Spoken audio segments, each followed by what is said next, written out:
my other directors, Dr. Shidi and others. So thank you for being here with us. Lady Patient, thank you for being here with us too. So I would like to share my screen to go into this business.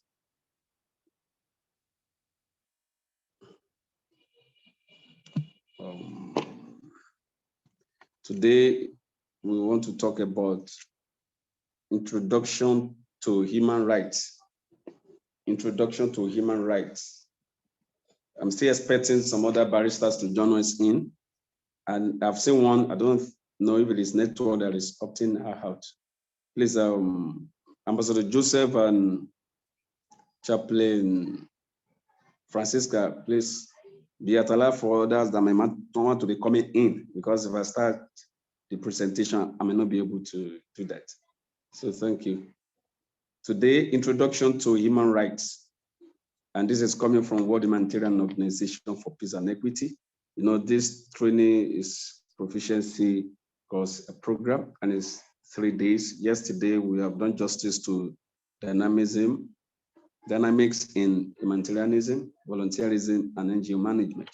But today we are proceeding for the introduction to human rights.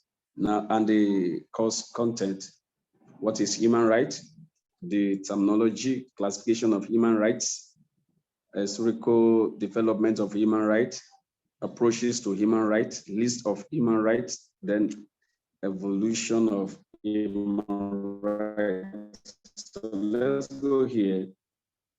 What is human rights? Please, can you all see my screen? Yes, we can see your screen, sir. Yes, it's visible, sir. Yes, we can see your screen, sir. Thank you so much. Thank you so much. I appreciate it. Thank you. So what is human rights? Thank you, sir.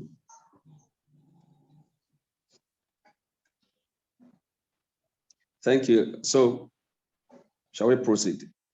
Human rights are rights inherent to all human beings, regardless of race, sex, nationality,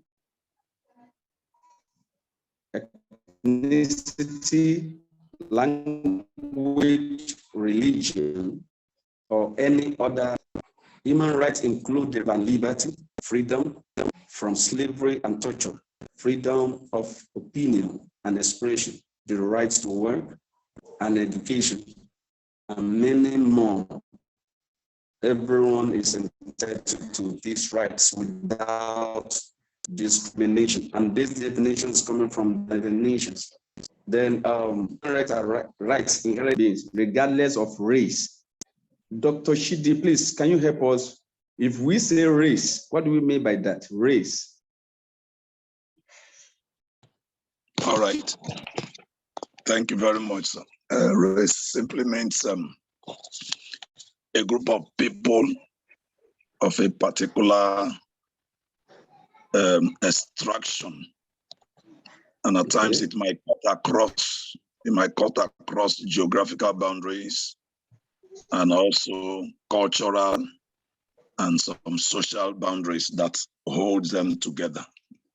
They might be scattered across some places, and at times they might be all located in one geographical location together. Yes. All right. So thank you so much. So now if we say blacks, blacks is a race, and the blacks are all over the world. Is that correct, sir? Yes, the black race is a race. Yes. But in this case, yes, scattered across the world. Across. We might be together in a nation, in a community, and as well scattered abroad, but it still remains that race. So thank you so much. We're saying this for clarity for us to understand. So wherever you have black, you have your rights. Wherever you have white, you have your right. So that's what we're talking about. Then when we talk about sex, what do you understand by that? Chaplain Chima, if you say sex, what do you understand by that?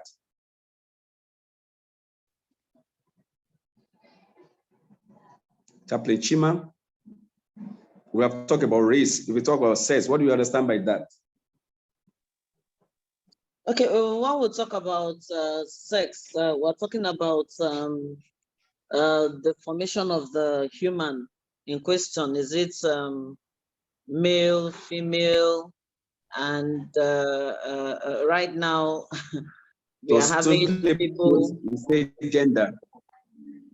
Yes, gender, male or female.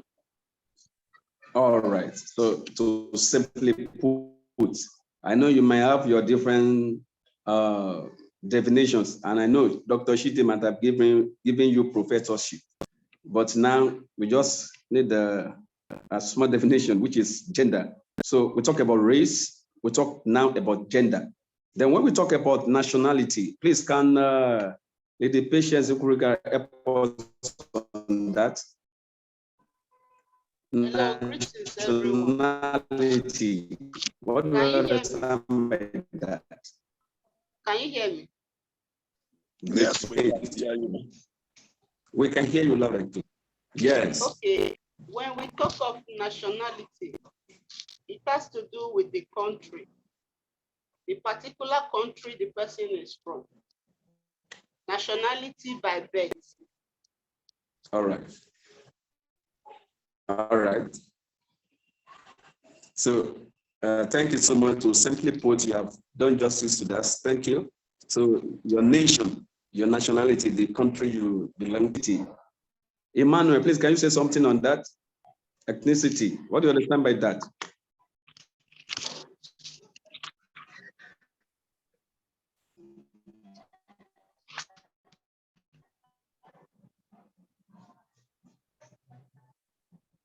Sir, can you hear me? Can you say something about that? Yes. Ethnicity has to do with maybe a fact or state of belonging to a social group, like a group of people coming together and to form something. It can actually be a cultural tradition, or maybe like for example, like in an Igbo land where we have different culture and there's a certain group of people that comes together to form a group. And the identity can actually be an ethnicity. Like maybe like where I am in Kaduna, we have people from Kafancha, people from Kagoro, people from Mekara. So a certain people from the different place, but in a particular state can actually be what an ethnic group. That's what we call like by ethnicity. I don't know if I'm right. To simply put, so thank you for that. Then when we talk about language, Mrs. Sijoma, can you help us language? What do you understand by that?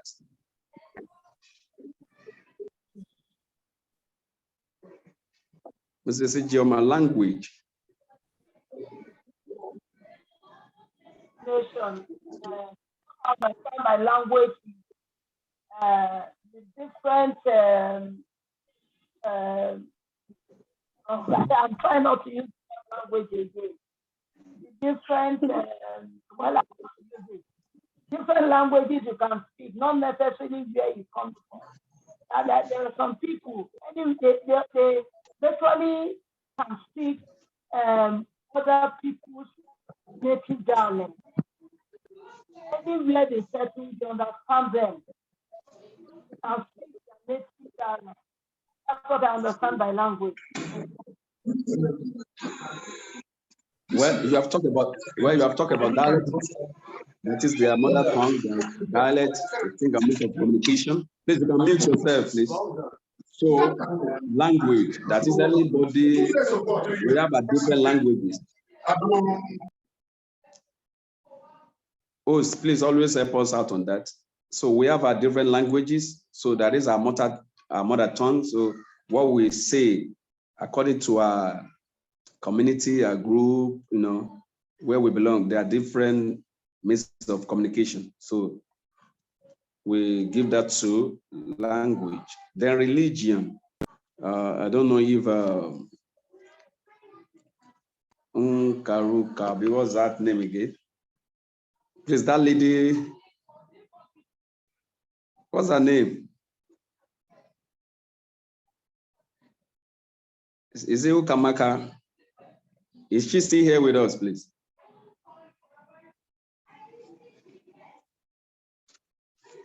Hello? So, Ambassador Mary Oyeta, can you see there? What do you understand by religion?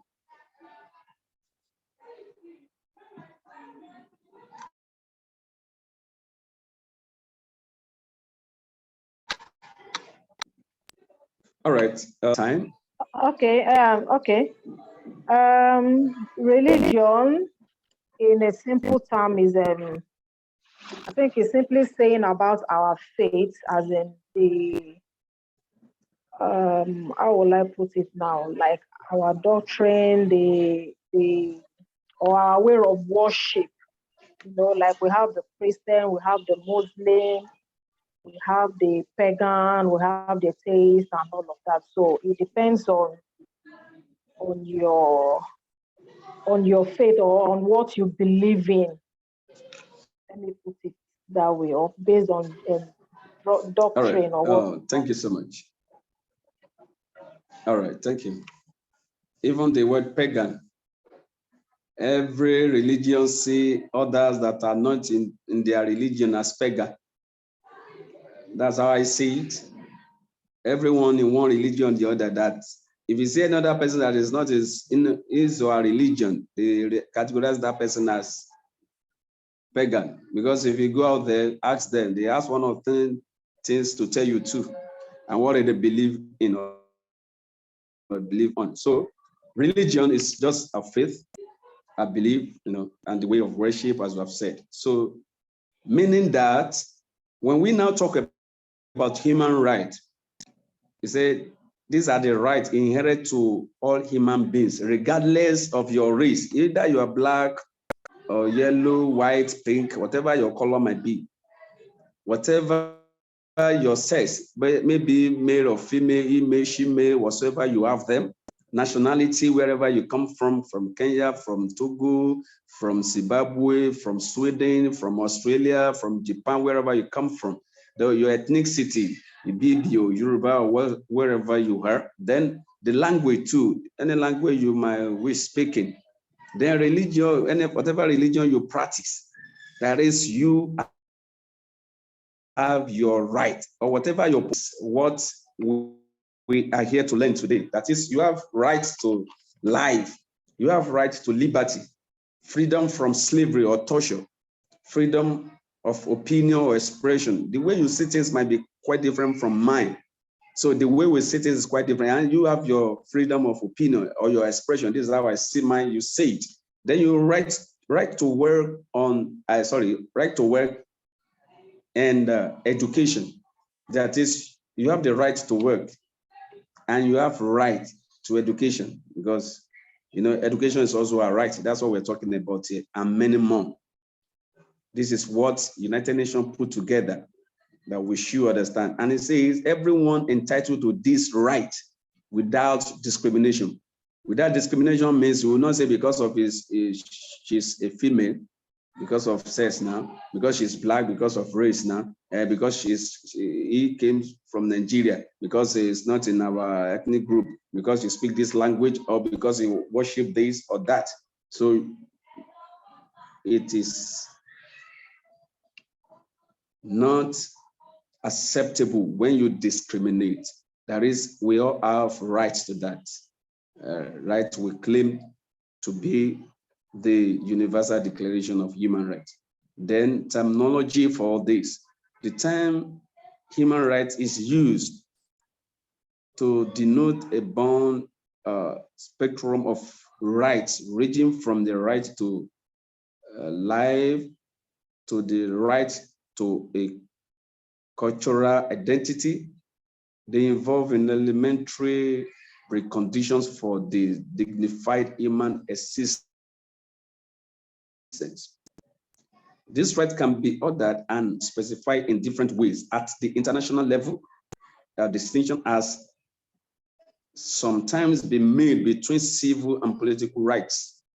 On the other hand, the economic, social, and cultural right on the other hand, we're talking about the terminology here. Then human rights have been classified in a number of different manners. It is important to note that international human rights law stresses that all human rights are universal,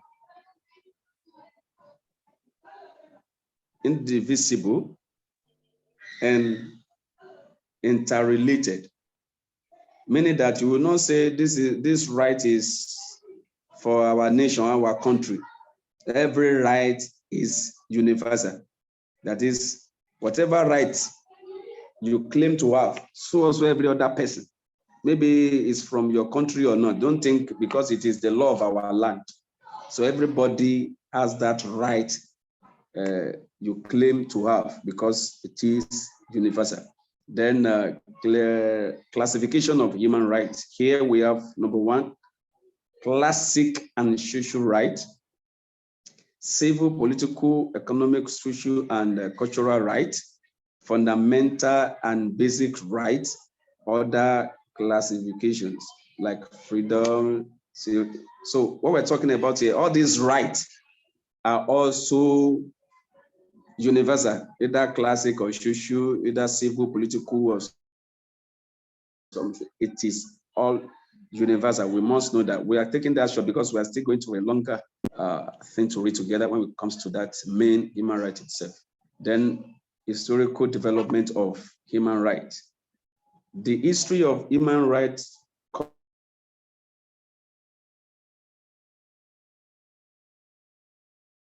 covers thousands of years and draws political and legal documents throughout the recorded history. The concept of human rights is as old as the civilization.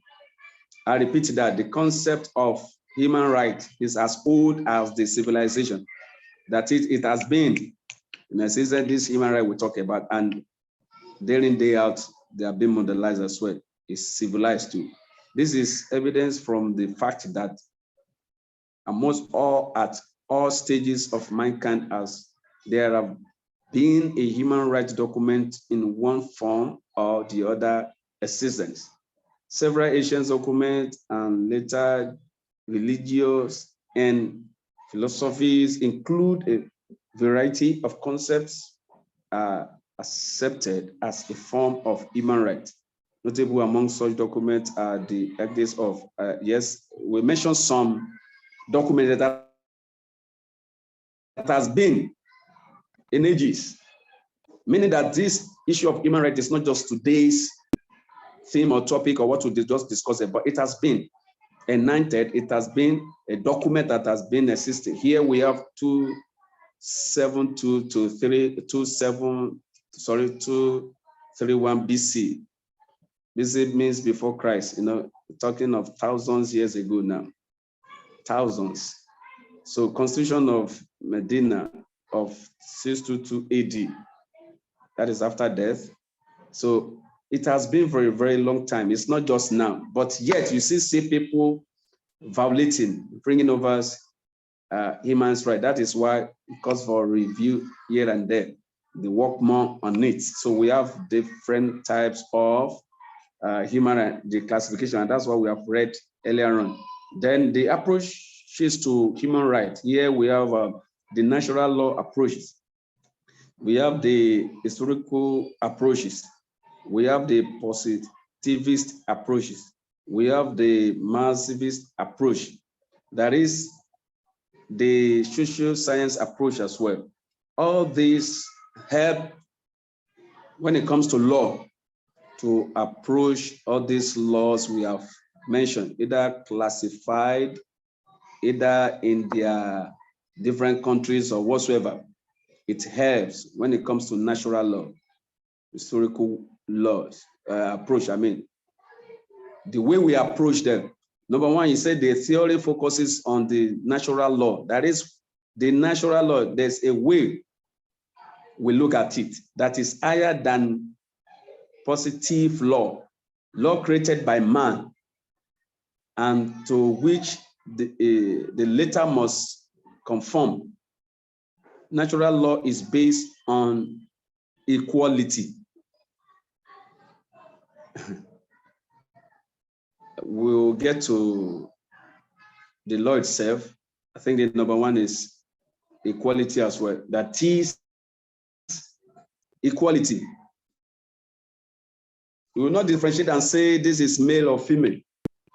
So there are ways to approach this. These are the approaches. We'll get to this one after the other.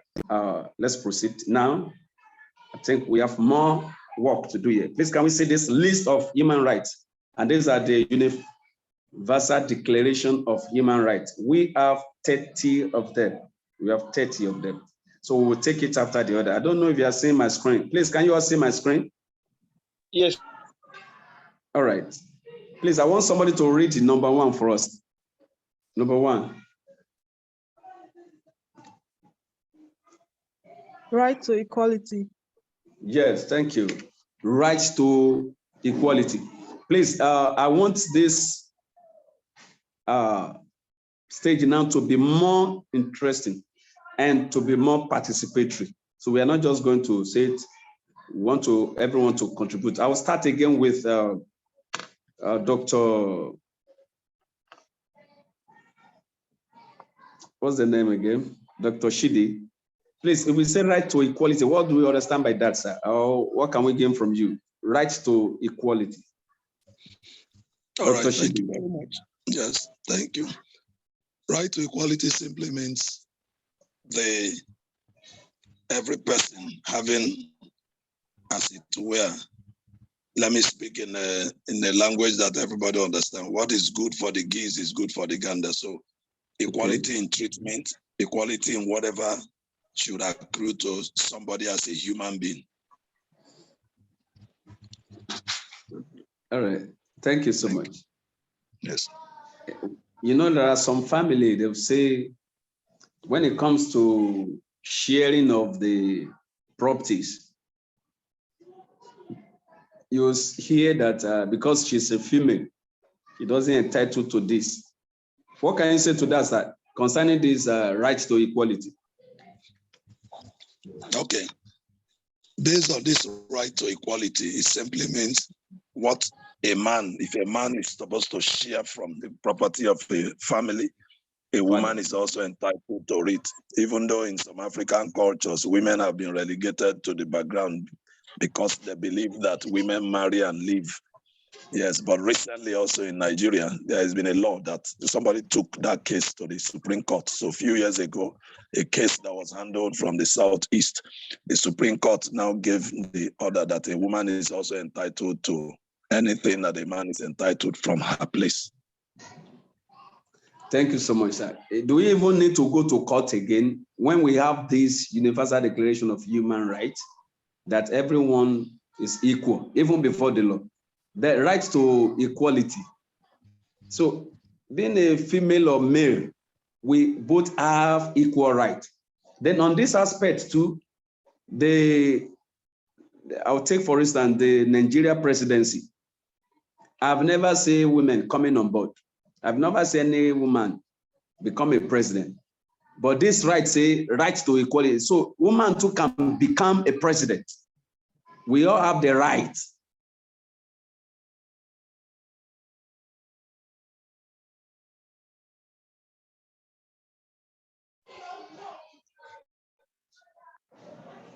Please, can you hear me? I think somebody is interrupting. Yes, we're hearing you. All right, thank you. So this is right to equality. What is good for gender is good for this. As per this Article 1, right to equality, we all have the right. You will not say because it's a man, that is why even in the class, at times we will say, please, we want to pick the class captain. I mean, women in the class will say, okay, no, pick, let man do it, let man do it.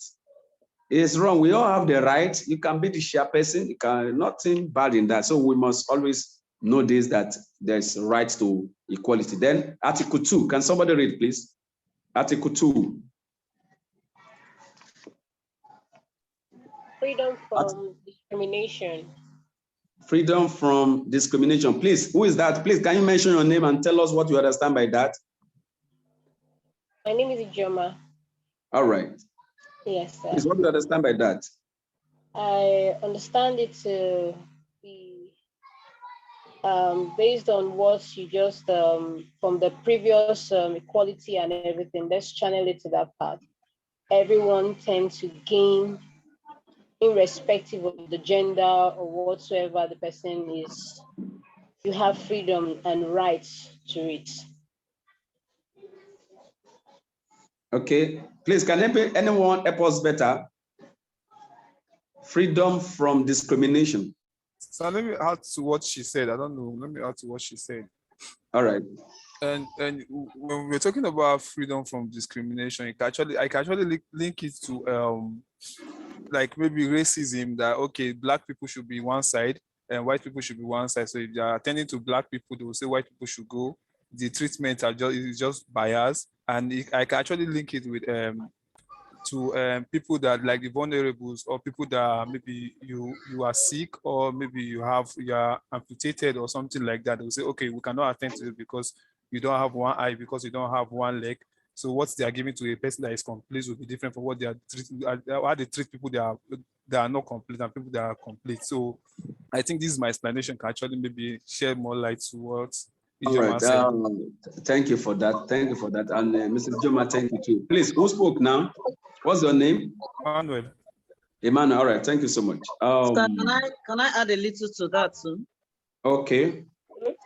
When you talk about also freedom from discrimination, these are the kind of things you find in career workplaces, you know, where they leave a particular position for the male that the female cannot do it. You know, sometimes too, you find such discriminations in gender discrimination. Thank you. All right. So all of you have just picked one point, but the point is, hello? I want to say something else. What's your name, please? My name is Ijoma. I thought you have spoken. No, not mine. So we have plenty German now. I want to chip in. All right. Hello, man. Because of time, we'll be attending to us. We might still even come back to that. But what I want to say now is, if we go back to the definition of the human rights we talk about, even the rights to equality, freedom from discrimination, you will see that this has to do with race, with sex, with ethnicity, with language, with religion, you know, and things like that. So it's not just the gender, it's not just the race. So it goes round, because discrimination, they might say because you are not from our religion. They may say some job is for the Christians and not for the, some will say it's purely Muslims. I have a school around us that they say, okay, this school, we just need only Islamic teachers and things like that. When some others are looking for job, but they get that, no, we only need Christians. They will say, no, this job is for men. So it's never like that. And say, no, this position is for somebody from this community, you know, things like that. So that the discrimination we talk about. And also inequality comes in, because it says it's for man, it's not for woman. And then we don't want disabled, we don't want this. So there shouldn't be any discrimination. That is, everyone must have freedom from discrimination. And we are not just learning this, please, because if you go back to your office, your place of work, your church, whatsoever, if you understand these human rights, you will be able to do better and not to fall a victim too, and not to be an oppressor too. So that's why we are having this class. And if you are volunteering for human rights association, organization, whatsoever, you will know the rights you are to defend.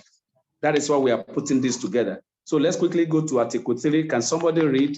Mrs. Gioma, that want to speak before you speak now, and read Article 3. Right to life, liberty, personal security. So what do you understand by that? What I understand by this is everybody has a right to live as they want to do. That is freedom to do what she really wants to do. Then personal security. Everybody has a right Like, what do I mean by this? I remember one of my people were in the north, and when there was chaos, and started going from one house to the other, asking, "Are you a Christian or a Muslim?" And when you say you're a Christian, they name you. You know, it's not supposed to be so. Everybody has the right to really be safe. Or you see something and or there's chaos somewhere, or you know something is about to happen, you tell this, you don't tell, you say, oh, because she's not a Christian, or because she's not a Yoruba person. Like, for example, what I wanted to say the other time, when I stay in Alimosho, Barua inside to be precise, and after during the COVID, so like money to local government. When they all told us to come out, drop your account details, they asked which of the houses. And when it got to my son, I invited some other people, my neighbors, to tell them what was going on. I stay in an estate. So we all came out. And when it was my son, they looked at it from head to toe. Maybe I said in Joma, they were like, she's not even a Yoruba person. But not knowing head of what they were saying. Hey, they called the other account. And I was not. So it's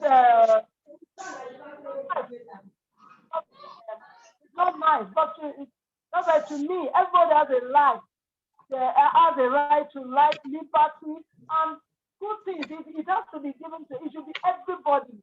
Not saying, oh, this is not that. All right, Mrs. Sijoma, thank you.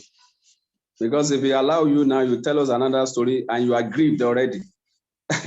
Thank God you are here. Thank God you are here. So you were able to learn from that, and you will not do the same, because we are learning to educate others now. We are learning this for us not to fall a victim or not to be part of them too. So that's why we have to learn it well. Then when we say life, right to life, that has to do especially with jungle justice. When some people just say thief. Even police officers and things like that, they can't just arrest somebody and declare that person as a criminal or this or that without being probed, taken to court, things like that. The lawyers in the house will do justice to that. And that is why they will continue to regard a person as suspect. A suspect, until it's been convinced that he actually committed the crime. Then they say, yes, he's a criminal. Yes, he's a robber. Yes, he's a thief. So right to life, we don't just say, yes, somebody stole and killed the person. It's against the law. We have right to life, that is to live. Then liberty and personal security, all these are together. If we learn this well, we'll be able to educate others. So you don't take laws into your hand. Then you say because somebody is disobedient, you now lock the person up 2 days, 3 days, even with chain and things like that. If they arrest you, I pity you. So meaning that we must understand these rights and we must live by it. And we must deal with others the same, because this right is universal. Thank you. So Article 4, which is freedom from slavery. Barrister Nwabase, please. Can we hear from you? Freedom from slavery. What can you say about that?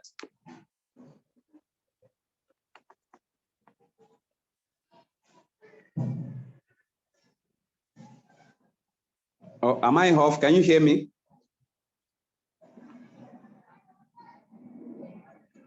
Can somebody hear me, please? Yes, I can hear you. All right. So we can hear you. Please say, we can hear you. All right. Thank you, sir. Is Barrister Nwabase in? Okay. If yes, she's not, I am. My network is fluctuating.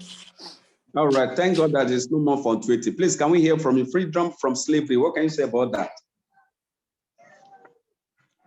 About what? Freedom from slavery. Freedom from Okay, slavery. freedom. Okay. So freedom from slavery is what it's talking about is basically about, during the time that slavery existed in the past, whereby they use people to do things, where you have your master and the slavery, you do things. So the freedom they're talking about is, it's not the, how will I explain it?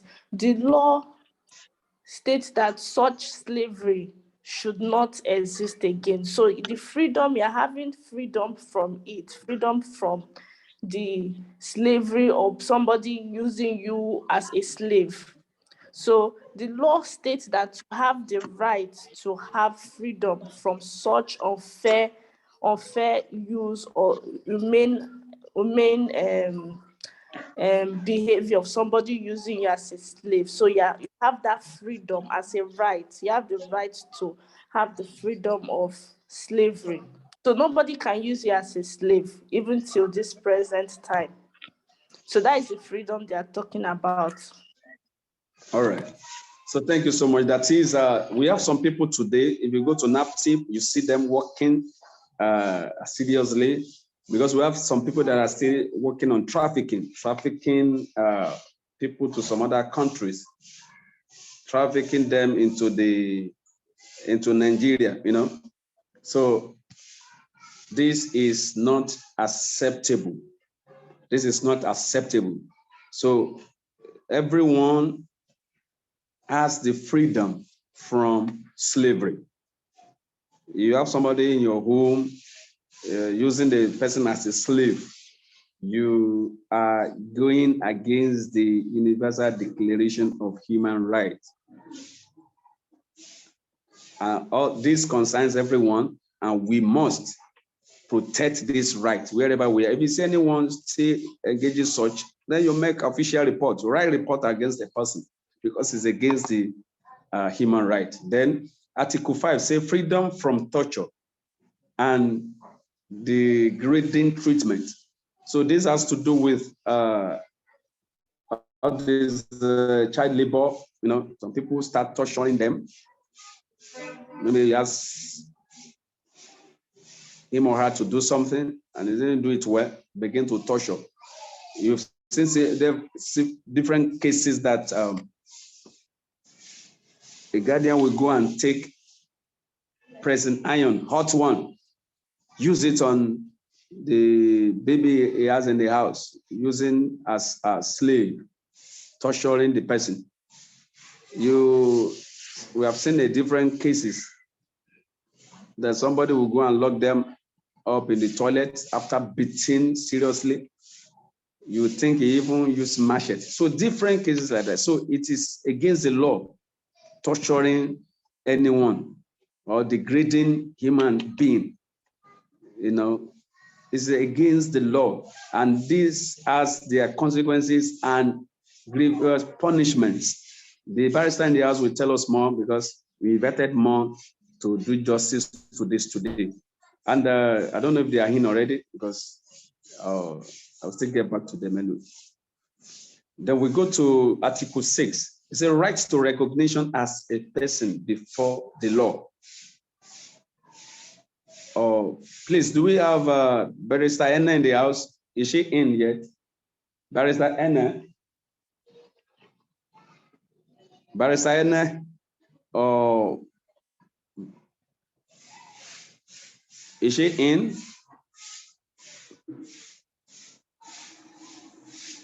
If it's not in. So here we're talking about recognition as a person before the law. If they invite some people, you see them, they will not even come before the court. It's not right. Here he's saying that right to recognition. If anything happens, you have your right as a person, show up before the law. Nobody can say you should not come. Nobody can say you should not do this or that, because Even that might be even used against you. But right to recognition, they must know you now. You are still a living being, you are still a person.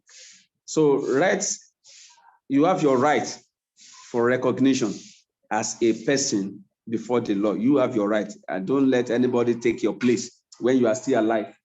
And don't let anybody say you are not alive when you are alive. So there are many cases we may not point to that, because some people, they lie against them about the name, about their personality. The person might not even know that such is going on.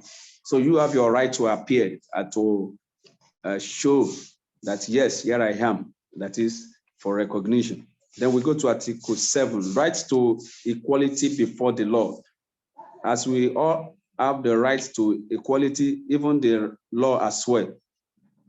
You will not say because this one is rich and this one is poor, then you begin to maltreat or do anyhow to the poor.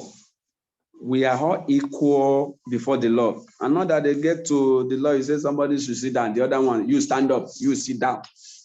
Because this one has money, the other one do not have money. We are all equal before the law. So there should be justice when it comes to equality before the law. So we are all equal.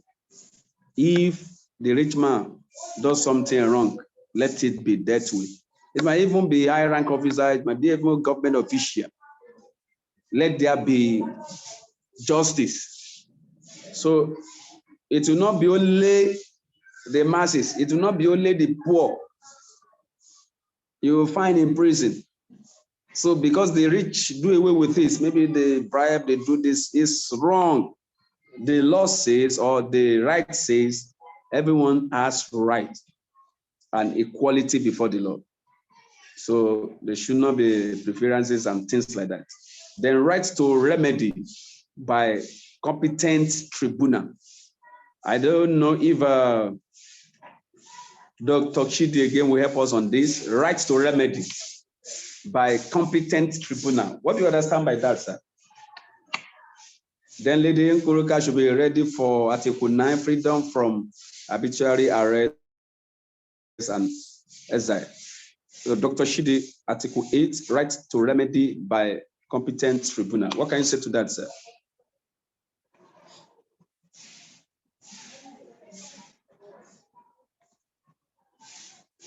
Dr. Shidi, are we still on, or am I just talking to myself?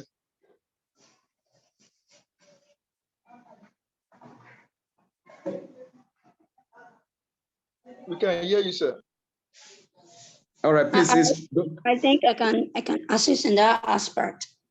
Oh, yes, you are here. I've been trying to reach you. I don't know if you are here. All right, thank you, Barrister Florence. All right, thank you, Barrister Florence. All right, go ahead, please. Yes, in terms of rights to remedy by the competent tribunal, we can also call tribunal as a court, whereby you have the right to be heard in court, and when your fundamental right has been breached, you have the right to be paid the remedy, in which maybe by apology, it may be monetary, it may be compensation. So there's no discrimination in that aspect. The rich go to court to get remedy, same the poor goes to court to get remedy. And in terms of the ethnicity and race, anyone who goes before the court, who goes before the competent tribunal, has the right to get remedy from the court. Thank you. All right, thank you so much. I don't know you are here, so you have more to do. And I know there are more questions. I know there are more questions coming.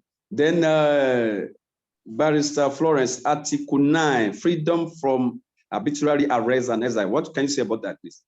Yes, in terms of arrest and arbitrary arrest, arbitrary just means it can be a kind of unilaterally.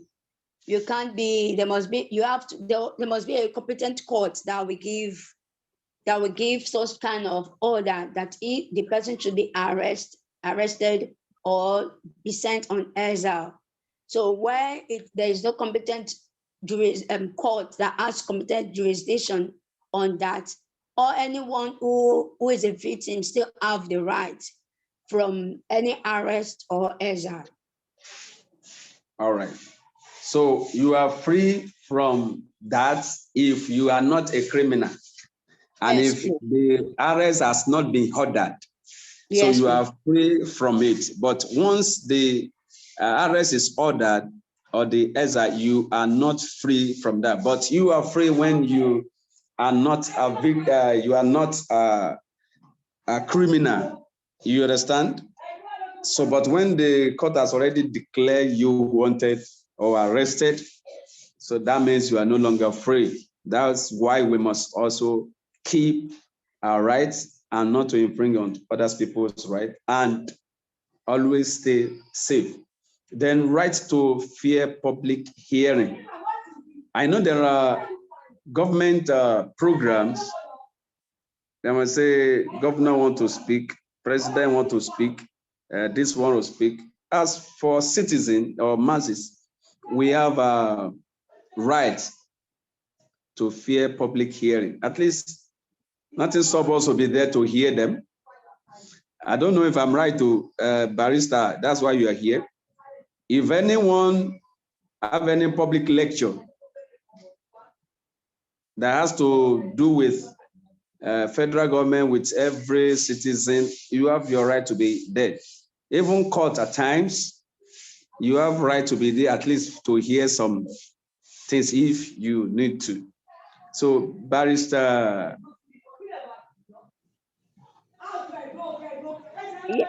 Yes, please. You have the right, but there are limitations to it. All right, let's go ahead. Right to fair public hearing. You have the right to publish whatever you have in mind to the public. Okay. But they can hear you, so they can hear you well, but there must not be hate speech in terms of saying something against the government, or saying something against Mr. Chaplain James, something against, because once you say something against him that you want everybody to know, that Chaplain James can easily sue the person for libel or defamation. So that is the reason why there's limitation to all these rules. You have the right to say whatever you want to say, but no hate speech. Thank you. All right.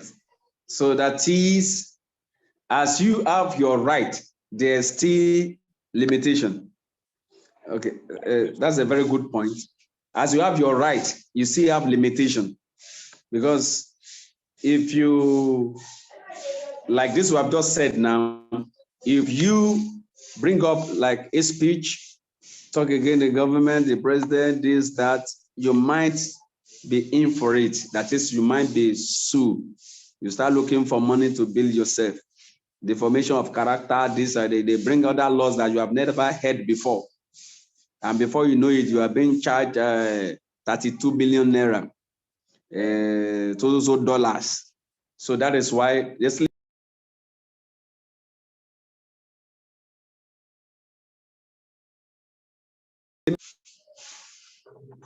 I think we're clear with that. Then Article 11. Can somebody read for us, please? Article 11. Can somebody read?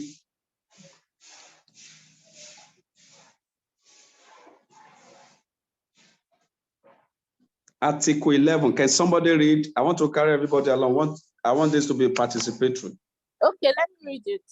So Article 11 states that right to be considered innocent until proven guilty. What can you say about that? What's your name again, please? Norma. All right. What can you say about that, please?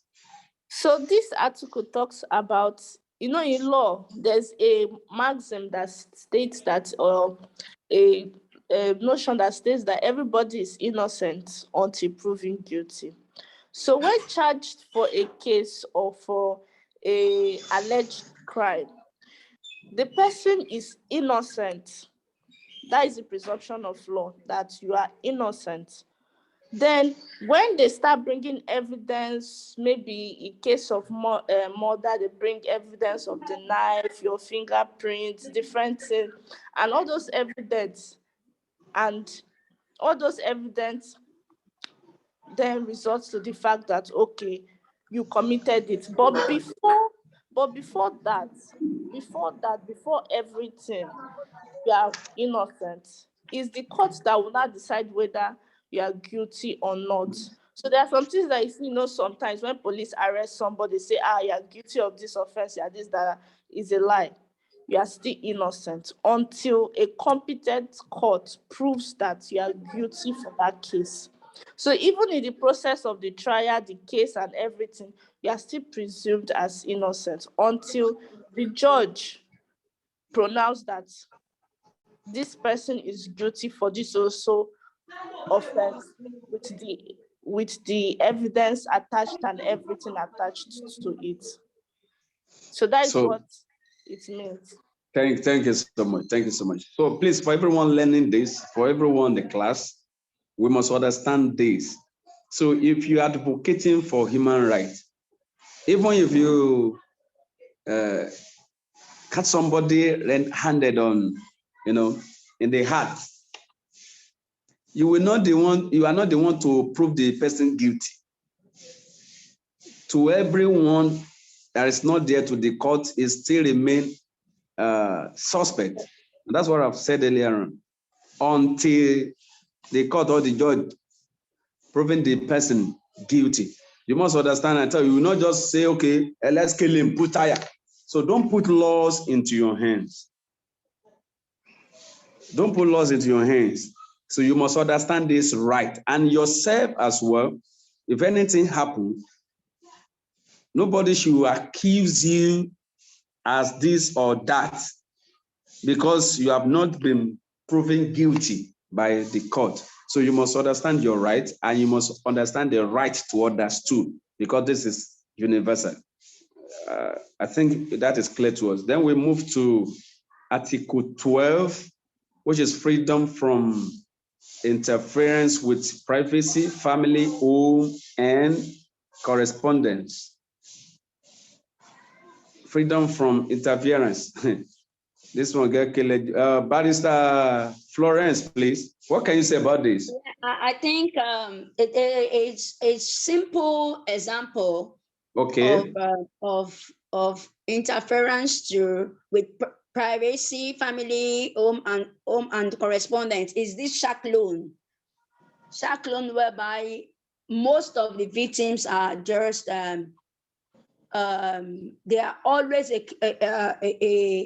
a victim, yes, because that's when you see once they are not able to pay their loan, they will send message to their family members, to friends, or the contact or their phones. That alone is an infringement to their fundamental right, to their human, to their right. So they are free. Everyone is free from such kind of interference. They have the right not to be interfered with in terms of their privacy, but it just that is the reason why the government has decided to lock down or shut down most of the shack loan app, like this money loan example, money loan, app loan, all these simple small loans, online loans. Most of them always interfere with their privacy, with everyone, their customers' privacy, which is not good enough. And also some women as a wife, they will go through their husband's phone. So once they see one Mrs. Tola who has been calling the husband, they'll just pick up the lady's number and start calling. Oh, Sherry, your husband snatcher. All this is interference to privacy, to the man's privacy, and also to the lady's privacy. So this kind of thing has been so common in our African setting in Nigeria as a case study, but which we don't know that is just an infringement to our personal rights. Okay, thank you for that. I think it's well explained and enunciated, because this is what we have been experiencing, especially as case study Nigeria. This is what we have been experiencing. All those loan complaints and things like that. Before you know it, even scams now start using that, products. Somebody that no hold money, they say start sending messages that you come and pay back this and that. So that is part of why you must understand all these things, that you don't just fall a victim to. Even the police has already warned the police officer, don't just collect somebody's phone and start searching. Why are they saying that? It's because of this freedom from interference with privacy and family. Some people just collect your phone, for what? What are they looking for? So, and you, if you say you are volunteering or working for human rights, you don't need to do all this, because what you cannot take, or what is your right, is also the right of others. You will not say, give me your phone, let me check your phone, because you are human rights volunteer or you are human rights activist. It's wrong. So you must understand this. That is why we are bringing up this training. So thank you, Barrister Florence. Then we move further. Article 13. Here we have rights to free movement in and out of the country. Freedom or right to free movement in and out of the country. That is, if you want to come into Nigeria, nothing should stop you. If you want to get out of the country, you should be able to go. You should be able, it is your right if you want to go, unless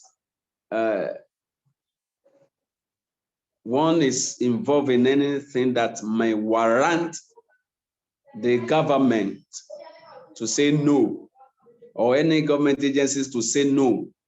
Let's assume for criminal cases now, maybe somebody wants to run out of the country, you might not be allowed.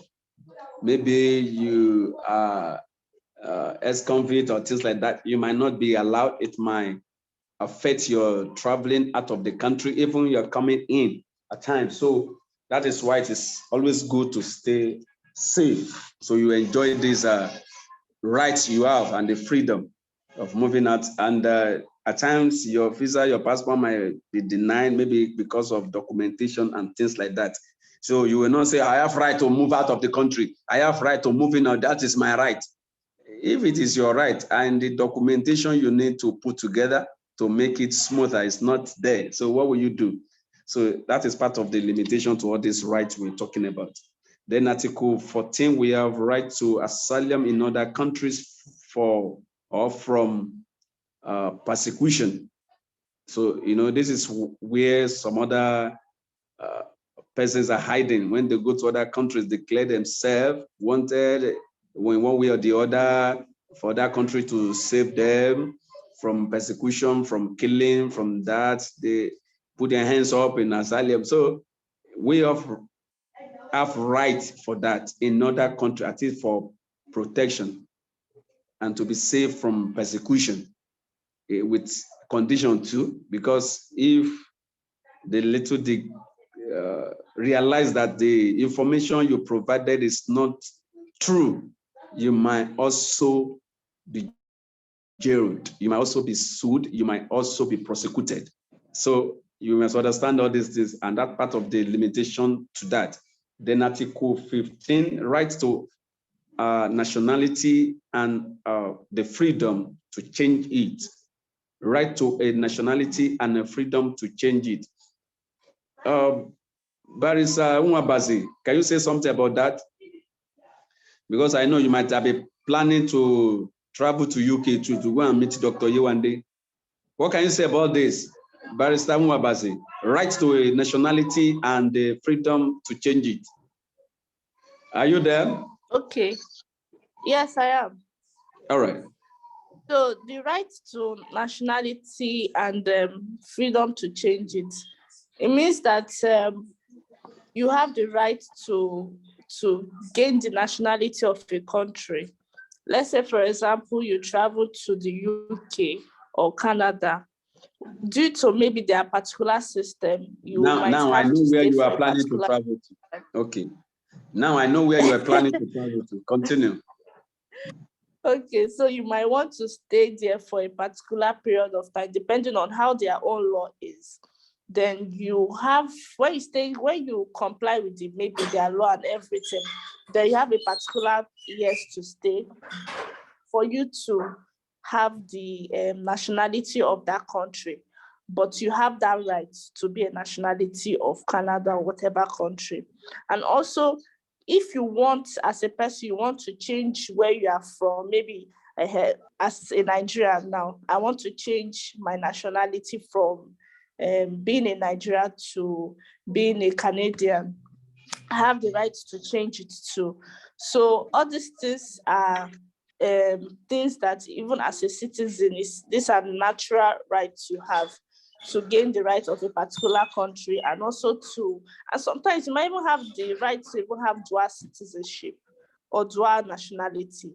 You can be a Nigerian, I can be a Nigerian, also be a citizen from the UK. So I can have two citizenship, and also I can change. I say, okay, I don't want to be in Nigeria, I want to be only from the UK. You also have the right to do that too. Now, I think I totally get you. And with this, we have said, I got your plans you have in your diary on your table. Planning to have dual citizenship, planning to go to Canada or US. I think I got you right now. But she has done justice to that, the nationality and the freedom to change it. And that's just it. We all have right, by birth to where we belong to. And later on, maybe traveling to other countries too, you can as well change that. So that's what the right is talking about. Then I don't know if Ambassador Mary is in the house. Please, can you tell us more about Article 16, rights to marriage and family? Ambassador Mary Oyetakin, is she there?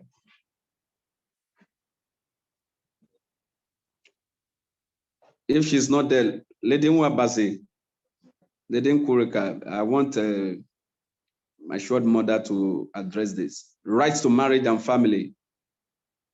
Lady Nkurika, is she here with us? Please, can you all hear me, or am I just talking to myself? No, we are hearing you. Okay. Please, is Lady Nkurika there? We can hear you. All right. Is she there, please? All right, someone else to help us on that. Rights to marriage and family. Yeah, I think I can. In terms of we all have the right to settle down to marry, and nobody should deprive us from not getting married whenever we want. In terms of making family, we have the right to do that. There's some cultures years ago whereby especially I think in the east of Nigeria, eastern side of Nigeria, whereby the first daughter have to get married first before the second daughter can do that. Because once the second daughter go first, they'll say is a taboo for the second to go to marry before the first. This alone is a discrimination whereby it's against and it infringes the rights of the individual. And also there are some in which there are some employers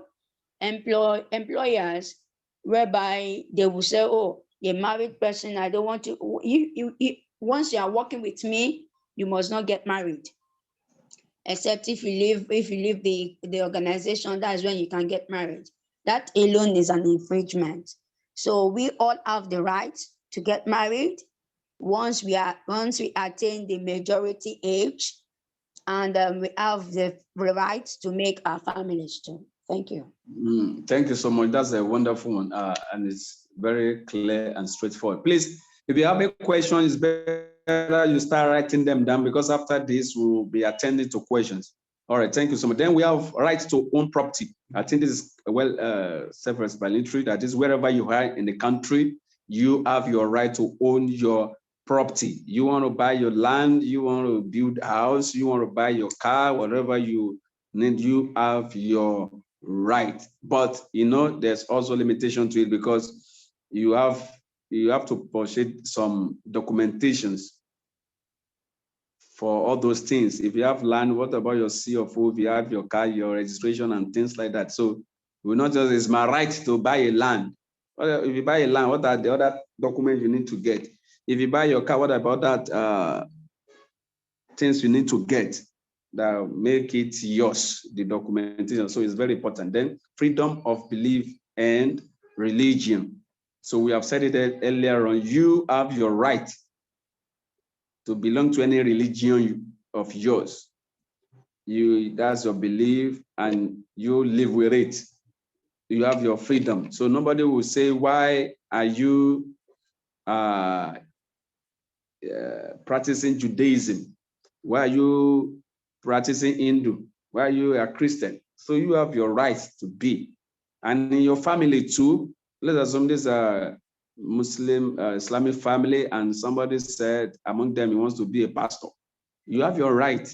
So the father will not say, because I'm imam, over my dead body, you become a pastor, or you become, no, you have your right. So now depends on you. That's just it. Then Article 19, freedom of opinion and information. Freedom of opinion and information. Barrister, we are listening, Barrister. Barrister Florence, freedom of opinion and information.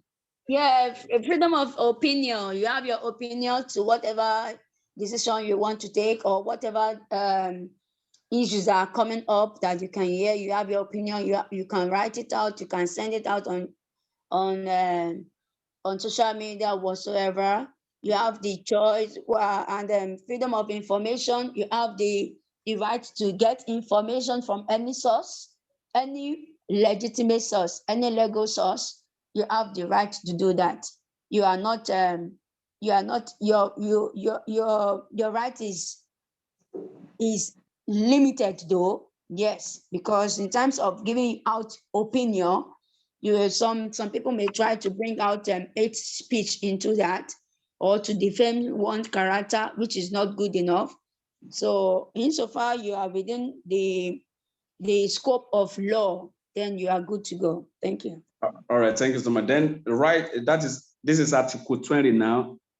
Right to peaceful assembly and association. That is, you have your right to become a member of any association or organization that are peaceful. It is clearly stated, peaceful association and assembly and association, because we don't want anyone to bring up cultism, terrorism and things like that in the name of human rights, and say, yes, I have right to join association or organization. So it should be peaceful assembly and association. So you have your right to join any one of them or become a member. You have your right to that. And Article 21, rights to participate in government and in free election. That is, with the government, you might be willing to become a government official. So you have your right even to participate in the government activities programs, and in free election, you have to vote. So that means you have your right to vote. You have your right to vote. Any party you want, any person you want. So Article 20 says peaceful assembly or association. If you want to join any party or whatsoever, then even in voting now or in the government, you have your right to do that. Then Article 22, right to social security. Barrister Florence, right to social security. Yeah, right to social security.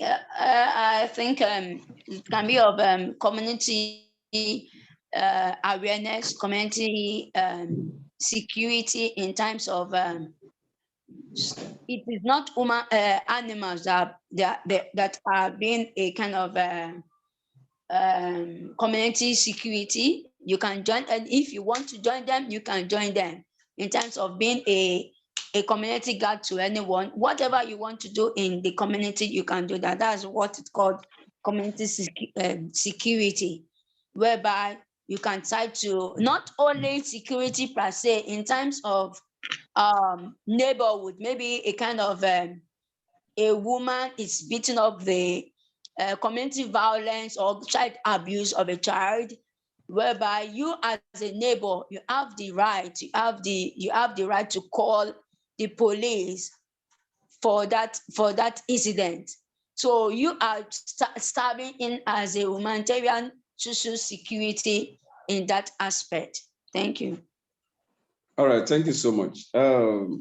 Then Article 23, we have rights to desirable work and to join trade union, meaning that if you desire any work that is good for you, you have your right to go for that work and to join the trade union.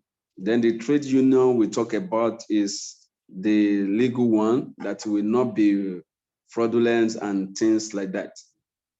So this is what the right is saying here. You have your right to go for your desirable work and to join the trade union. Then Article 24, we have rights to rest and leisure.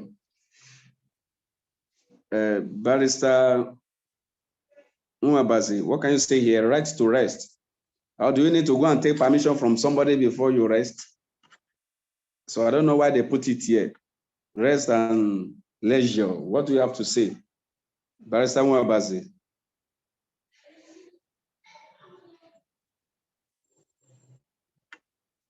Hello? I think before she come on board, let me quickly again address stripping something on that social security. Right. I just remember something in terms of pension. Yeah. Okay. In terms of pension, yes, because there are some work we can serve.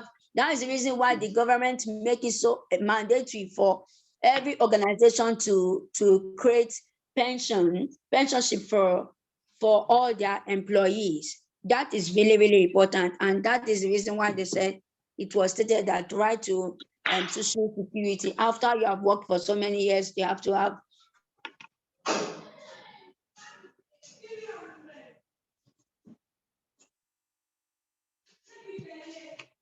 All right, thank you. Of the day. Thank you. All right. Please, is she here now?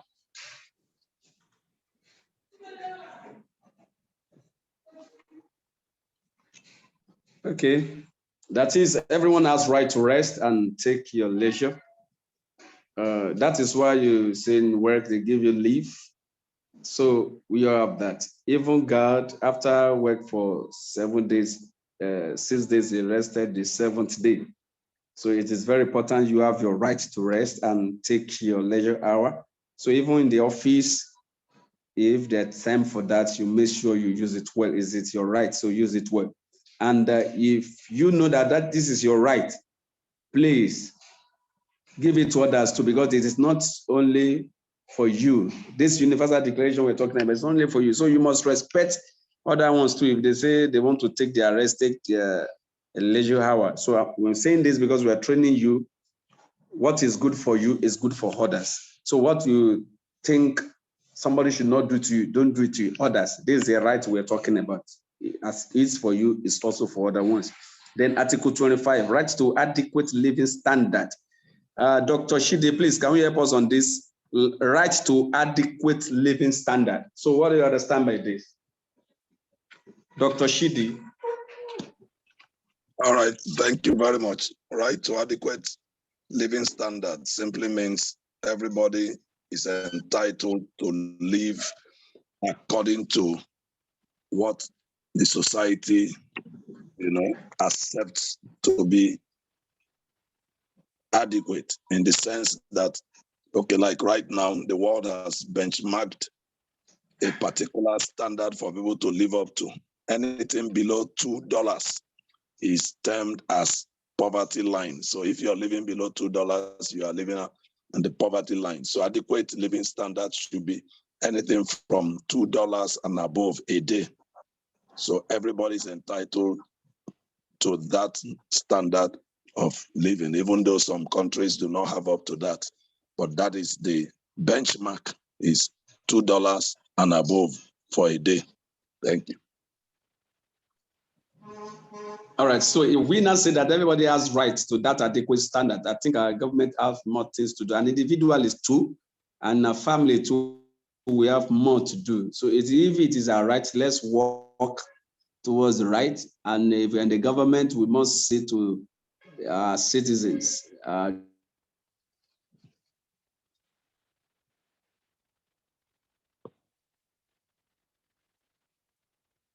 the masses, are they up or humanitarian? You must understand this too. If we have to help, who are those that are not living up to this standard? So where are we coming from? Where are we to help them? Because we are not just learning this, we are learning it as volunteers. So to help us to know what to do, even if you are doing your community needs assessment, you cannot afford this, afford that. So it's part of what we must learn. So thank you, Dr. Shidi. Then right to education. Right to education. Who's going to help us on this? Who's going to help us on this? Because we want this to be participatory, want us to talk, at least for us to know more. Right to education. Can somebody tell us, please? What can you say about this? Right to education. Anybody?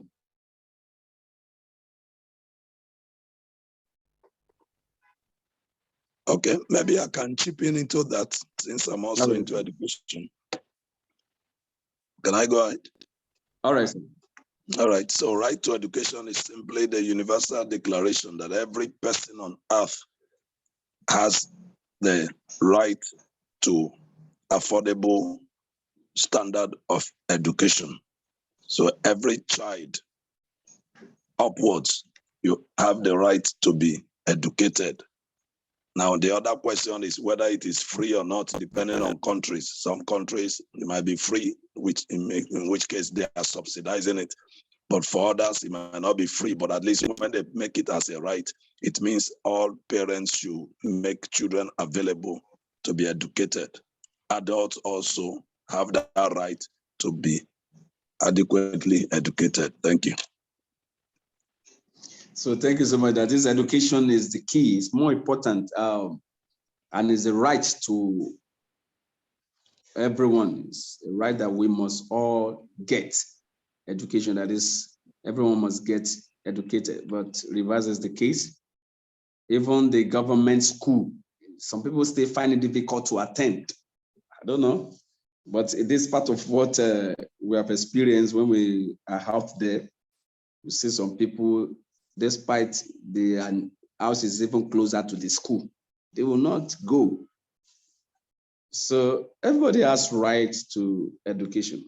And some of all these tip-top artists now, what are they called? You see in their program, there was a lady they were asking.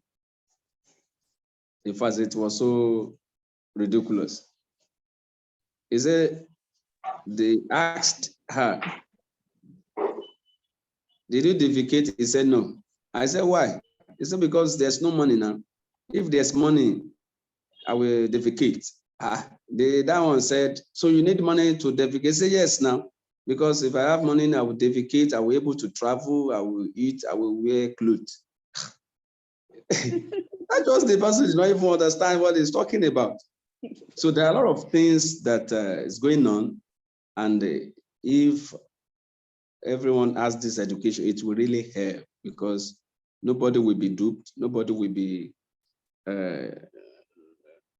left behind, because we should all know what is good and what is right. So can I also chip in education something, is sir? the right for everyone to have. Then quickly and rightly. Can I chip in something on that, sir? I'm listening. Go ahead, please. Okay. Yeah. To further portrays more on this right to education, I think apart from the fact that every individual have the right to education, whether free or not, I think it also cuts across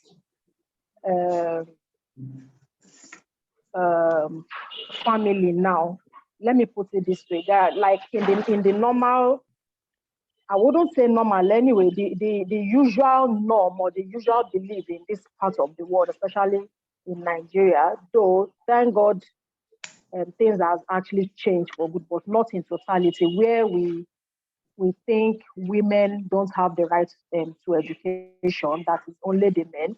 And then you see some families, they can go out of their way, spend a lot to, to train a male child in school and leaving the girl child behind with the normal belief that at the end of the day, she's going to get married and her education ends in the kitchen and all that.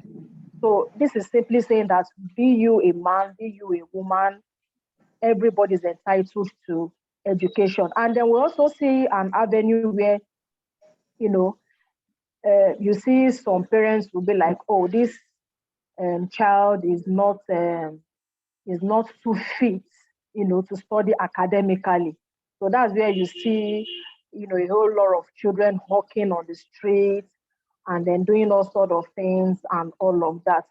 And then thank God, I wouldn't know in other states, but especially in Lagos State, I'm fully aware because I remember that I attended that meeting with the Commissioner of Education sometime in February in my alumni in my school, where the Lagos State governor had imbibed something in schools, especially in government school, where you have two phases of education. So if a child is not sound academically, the child should be sound in the vocational aspect.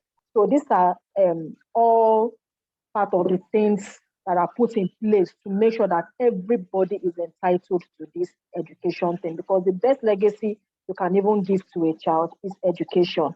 Thank you. Thank you, Ambassador Mary. Education is to various ways. We can say formal and informal. Then we begin to break it down from there. So whatever you learn to improve your skill, your standard, whatsoever, might be regarded as education. So it's not just for female gender or male gender, it is for everyone. So it is everyone's right. It is everyone's right. So thank you for that. Then Article 27, right to participate in the cultural life of community. Ambassador Mary, back to you. What can you say here?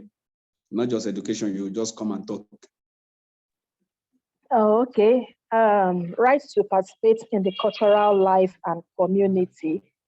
I think it's simply saying that we have our right, to practice our culture or the way of life of a particular community where we belong in. Take, for example, last week and Thursday in my community here, the person we see as Obada, as the ballet of our community, did the mother's burial. Now, I was there. Why? Because I have the right to that. Some people will be like, oh, because it's a traditional thing or whatsoever, I can't go there. Especially those who are so fanatic with religion, But as humanitarian that we are not doing our things based on religion. We are doing it based on humanity. Because the best way you can even serve that God you think you're serving is also by serving humanity. So the cultural aspect too is the same thing. You have the right to practice your culture, whichever culture that it is. You are entitled to that. You have the right. Thank you.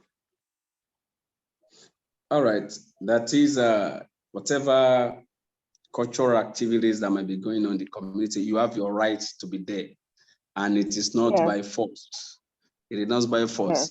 you think your religion will allow you, it's not by force, but you have your right to participate in that cultural life in the community because you are also a member of that community. So you have a right to participate. Yes. So thank you. Then Article 28, right to order and articulate this document. Barrister Florence, please, what can you say here, please, as a barrister? Yeah, it's explicit.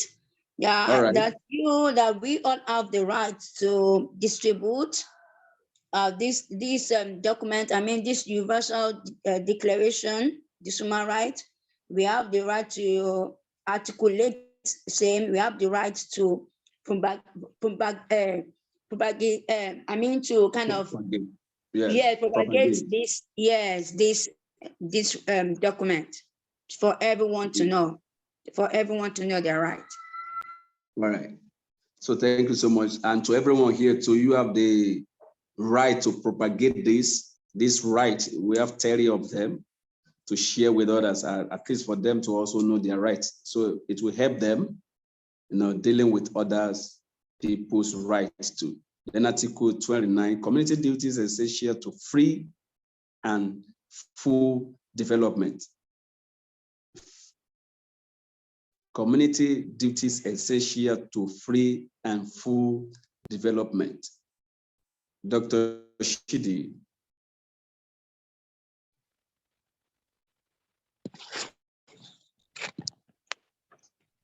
Okay, sorry, the network has been a little bit shaking. Hello, are you hearing me?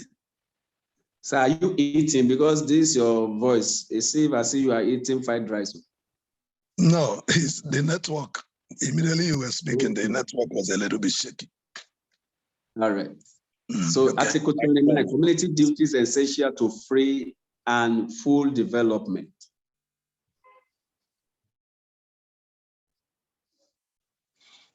All right. Well, in a nutshell, it simply means everybody having that right to the duties that a community gets engaged in, and what are called essential duties, or duties that are essential to free and full development, which means also for those people are entitled to participate in those community activities that helps people to get fully developed. That means as a human being, there are certain things we can get engaged in, what we might call certain acceptable duties that helps in our developing to our full stages as human beings. Different communities have different ones, okay? So every person has a right to right to participate in them, which will help their full development as a human being. Thank you. All right, thank you so much, because I remember the NSACS period when some ULOBs and 1 million boys, or what are they called, bring it into people's rights, people's home, fighting them, I remember there are many communities that even the landlords, the participants, the occupants of that houses community, they all came out. They all became security guards, at least to make their community free from any attack of these boys and all these harms that might be coming from them. So they come out together, volunteer themselves to be, locking the gate. In fact, that time was so serious, but so many communities came together. That issue unites them, because I can see that and I can say that again. It unites them and it's helped them to free themselves from every insecurity that was up then, because it was so serious. Even some people that have dog in their homes brought it out, dogs, they're taking them around the community. If there's anyone that may want to come and disturb them in the community, so things like that. Then community can mobilize themselves to volunteer. Maybe there's a bad road, they can volunteer themselves to work on it. That is for the full development of the community. So it's the right of the community to do that. Then Article 30, which is the last one, 30, it said freedom from state or personal interference in the above rights. I repeat, freedom from state or personal interference in the above rights. Barrister Florence. Yeah, please. nobody, just simply means that nobody or the state can just interfere into your privacy, into your own, without any, without court order. For instance, you just come into my house, knocking, banging my door to open up. If I don't wish to open up, I have the right not to open up. You disturbing me to come into my house without my permission is against my, infringement of my right. Or for instance, the state, they got government, maybe Lagos state government or my local government, decide to just come batch into my house like that without any reason, legal reasons, or to do that is an infringement. So I have the right to stay in peace. I have the right to have a home. I have the right to do whatever I want, insofar it is not really interfering with other people's rights. Thank you. All right, thank you so much. That is just the 30th article we have for that human rights, and these are the human rights documents, right, from the June 1945. You can see it here, 1948, things like that. And we have other organizations that have really worked on this human rights issue here. So when we have this presentation slide, you get to know more about this. So thank you for this conclusion of this human rights aspect. We have just done justice to. So I have to thank you. Now we are back and to open door for questions. I don't know, there are many people still in the house.